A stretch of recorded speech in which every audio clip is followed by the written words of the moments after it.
আমি তোমাকে ভুলবো কি করে? আমার পক্ষে তোমাকে ভুলে যাওয়া কখনোই সম্ভব না। আমি শুধু তোমাকে দেখলেই নয়, তোমার নাম শুনলেও থমকে যাই। শুধু তোমাকে নিয়ে নয়, তোমার হাসির পেছনে লুকিয়ে থাকা যন্ত্রণাকে নিয়েও ভাবি। তোমাকে না পাওয়ার যন্ত্রণা আমার কাছে দুঃস্বপ্নের মতো, যা দিনের আলোয় বোঝা যায় না, আর রাত হলে তা বহন করা যায় না। তোমার অপেক্ষায় আমার ক্লান্তি নেই, কারণ আমি তোমাকে চাওয়ার সাথে সাথে ধৈর্যও চেয়ে নেই।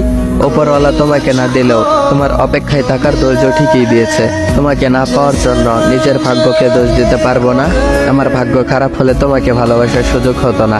তোমাকে নিয়ে লিখতে বসলে কলমের কালি ফুরালেও আমার কথা ফুরাবে না। তোমাকে পেয়ে যাওয়ার পর গুরুত্ব কমিয়ে দেওয়ার তালিকায় আমি কখনোই থাকবো না। কিভাবে থাকবো, যেখানে তোমাকে পাওয়ার অপেক্ষায় নিজেকে ভালোবাসতে ভুলে গেছি। আমি শুধু তোমাকে নয়, তোমার নামকেও ভালোবাসি। শুধু তোমাকে নয়, আমি তোমার দুঃখগুলোকেও তা আমার মনে করি। जैसे बारिश कर दे